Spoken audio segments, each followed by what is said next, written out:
Welcome to my channel. എല്ലാവരും സുഖമാണ് guys. അപ്പോൾ ഇന്നത്തെ വ്ളോഗാണെങ്കിൽ ഒരു സൺഡേ വ്ളോഗാണ് ഗൈസ്. അപ്പം ഇന്നാണെങ്കിൽ ഞാൻ രാവിലെ എഴുന്നേറ്റ് ഫ്രഷായി പള്ളിയിലൊക്കെ പോയിട്ട് വന്നിട്ടുണ്ട്. അപ്പോൾ വീട്ടിലാണെങ്കിൽ അമ്മയും പപ്പ ആരും ഇല്ല, അവരൊക്കെ നാട്ടിൽ പോയി ഗൈസ്. 2 ദിവസമായിട്ട് അവരാരും ഇല്ല. അപ്പം ഞാൻ ഇന്ന് പപ്പ അമ്മയൊക്കെ വരുമായിരിക്കും. അതുകൊണ്ട് ഇന്നൊരു സൺഡേ വ്ളോഗ് ചെയ്യാമെന്ന് ഓർത്തിരിക്കുവാണ് ഗൈസ്. നല്ല വെയിലാണ് രാവിലെ തന്നെ. അപ്പോൾ ഇന്നലെ കുറച്ച് തുണിയൊക്കെ ഞാൻ വാഷ് ചെയ്തിട്ടുണ്ടായിരുന്നു. അപ്പോൾ അതൊക്കെ ഉണങ്ങിയില്ല. അപ്പോൾ അതൊക്കെ എടുത്ത് വെയിലിൽ ഉണക്കിയിടണം. നല്ല വെയിലൊക്കെ ഉള്ളതുകൊണ്ടാണ്. പിന്നെ ഇന്നത്തെ അമ്മയും പപ്പ ഇല്ലാത്തത് കൊണ്ട് ഇന്നത്തെ ഫുഡൊക്കെ ഞാനാണ് റെഡിയാക്കാൻ പോകുന്നത്. അപ്പോൾ അതൊക്കെയാണ് നിങ്ങൾ വ്ളോഗിൽ കാണാൻ പോകുന്നത് കേട്ടോ. വയ്യ ഗൈസ്, നല്ല വയ്യ, എനിക്ക് നല്ല തലവേദനയൊക്കെ ഉണ്ട്. നല്ല തലവേദന, ജലദോഷമൊക്കെ പിടിച്ച് വയ്യ. രാവിലെ തന്നെ നല്ല തലവേദനയൊക്കെ ആയിരുന്നു. അപ്പോൾ ഞാൻ ഇന്ന് പള്ളിയിൽ പോകണ്ടെന്ന് ഓർത്തിരുന്ന സമയമാണ്. ഞായറാഴ്ചയല്ലേ, നമ്മളൊന്ന് കുർബാന കൂടിയിട്ട് വരാമെന്ന് ഓർത്ത് ഒന്ന് റെഡിയായി പോയിട്ട് വന്നു ഗൈസ്. പിന്നെ രാവിലെ ബ്രേക്ക്ഫാസ്റ്റ് ഒന്നും വച്ചില്ലായിരുന്നു, മാഗി ഉണ്ടായിരുന്നു. അപ്പോൾ അത് ഒന്ന് റെഡിയാക്കി കഴിക്കണമെന്ന് ഓർത്തു. പക്ഷേ ഇപ്പോൾ എനിക്ക് വിശപ്പൊക്കെ മാറി. ഞാൻ വന്നിട്ട് കോഫിയൊക്കെ കുടിച്ച് ബിസ്ക്കറ്റൊക്കെ കഴിച്ചു. അപ്പോൾ എനിക്ക് അതിൻ്റെ വിശപ്പില്ല. പിന്നെ ഇനി ഞാൻ നല്ല വെയിലൊക്കെ ആയതുകൊണ്ട് തുണിയൊക്കെ ഉണക്കിയിടാം. 2-3 തുണി വാഷ് ചെയ്യാനുണ്ട്. പിന്നെ ചോറ് കറിയൊക്കെ വെക്കണം ഗൈസ്. അപ്പം അതൊക്കെയാണ് ഇന്നത്തെ വ്ളോഗിൽ കാണാൻ പോകുന്നത്. എപ്പോഴും അമ്മയൊക്കെ ഉള്ള സമയത്ത് ഞാൻ നല്ല ഫ്രീ ആയിരിക്കും. അമ്മ ഫുഡൊക്കെ എല്ലാം ഉണ്ടാക്കും. അതുകൊണ്ട് ഞാൻ നല്ല ഫ്രീ ആയിരിക്കും. വീഡിയോ ഒക്കെ എടുക്കാൻ പോകും, റീൽസൊക്കെ എടുക്കാൻ വേണ്ടിയിട്ട് ഇറങ്ങും. പക്ഷേ ഇന്നത്തെ ദിവസം അങ്ങനെ ഒന്നല്ലായിരുന്നു. 2 ദിവസം എൻ്റെ റിലേറ്റീവിൻ്റെ വീട്ടിലായിരുന്നു ഞാൻ. രാത്രി കിടക്കുന്ന സമയം അവിടെ ചെന്നിട്ട് കിടക്കുമായിരുന്നു. പിന്നെ പകലിൽ എനിക്ക് കുറച്ച് വർക്കും കാര്യങ്ങളൊക്കെ ഉണ്ടായിരുന്നു. അതൊക്കെ ചെയ്തിട്ട് അവിടെയായിരുന്നു ഞാൻ 2 ദിവസം ഉണ്ടായിരുന്നത്. അപ്പോൾ ഇവിടെ ഒറ്റയ്ക്ക് എന്നെ ഇരിക്കാൻ സമ്മതിച്ചില്ലായിരുന്നു. അതുകൊണ്ട് റിലേറ്റീവിൻ്റെ വീട്ടിലായിരുന്നു 2 ദിവസം. അങ്ങനെ ഇന്ന് ഞാൻ വീട്ടിൽ വന്നിട്ടുണ്ട്. അപ്പോൾ അമ്മയൊക്കെ ഇന്ന് വരുന്നുണ്ടെന്ന് പറഞ്ഞപ്പോൾ ഞാൻ വന്നിട്ട് ഫുഡൊക്കെ റെഡിയാക്കാം, കഴിക്കാൻ വേണ്ടിയിട്ടുള്ള ആഹാരമൊക്കെ റെഡിയാക്കി വെക്കണമല്ലോ. അതുകൊണ്ട് ഞാൻ ഇങ്ങോട്ട് വന്നിട്ടുണ്ട്. ഓക്കെ, ഇനി നമ്മളെല്ലാം നമ്മുടെ കാര്യങ്ങളൊക്കെ നമുക്ക് നോക്കാം. ഓക്കെ.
ക്യാപ്സിക്കം തോരൻ കഴിച്ചിട്ടുണ്ട് ഗൈസ്.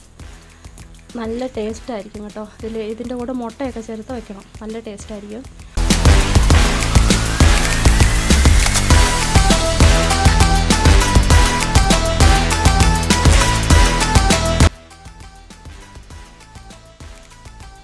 ചോറ് റെഡി ഗൈസ്.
ചോറ് വെച്ചു, കറി വെച്ചു, തോരൻ വെച്ചു, ഞാൻ കഴിച്ചു ഗൈസ്. അപ്പോൾ അതൊന്നും എനിക്ക് വീഡിയോ എടുക്കാൻ പറ്റിയില്ല. ഞാൻ കഴിച്ചതൊക്കെ വീഡിയോ എടുക്കാൻ പറ്റിയില്ല. കണ്ടോ, ഇപ്പം മഴ വരും. മഴ വരാൻ തുടങ്ങിയിട്ടുണ്ട് ഗൈസ്. അപ്പോൾ അമ്മയും പപ്പായും വരാൻ വേണ്ടിയിട്ട് ഞാൻ വെയിറ്റിംഗ് ആണ്. ഇനി അവരും വന്നു കഴിഞ്ഞിട്ട് നമുക്ക് കാണാം കേട്ടോ. വീഡിയോ എടുക്കാൻ പറ്റുവാണെങ്കിൽ ഞാൻ എടുത്ത് കാണിക്കാം. പപ്പ അമ്മയൊക്കെ വന്നു കഴിഞ്ഞിട്ട്. ബാ ഷാഡോ, ബാ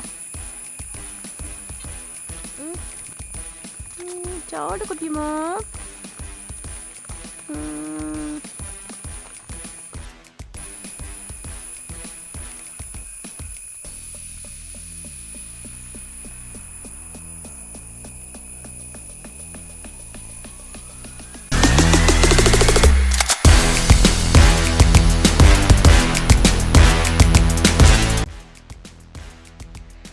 ഗൈസ്, ഞാൻ വീട്ടിനകത്ത് വന്ന് ഗൈസ്, നല്ല തണുപ്പാണ് വെളിയിൽ. അപ്പോൾ ഞാൻ കയറി വന്നു. അപ്പോൾ അമ്മയാണെങ്കിൽ അമ്മയും പപ്പയും കണ്ടില്ല. കുറേ സമയം ഞാൻ വെയിറ്റിംഗ് ആണ്.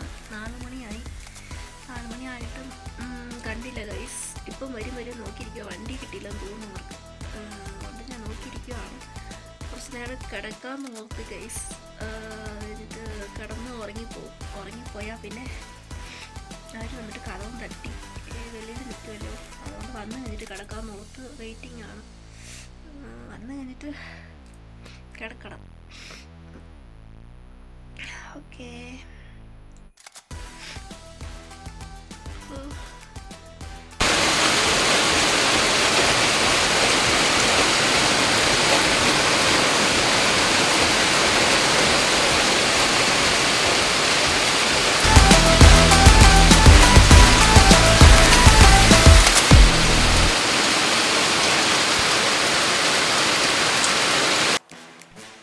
ഹലോ ഗൈസ്, നല്ല മഴയായിരുന്നു ഗൈസ്. അത് കഴിഞ്ഞിട്ട് നല്ല മഴ വന്നു.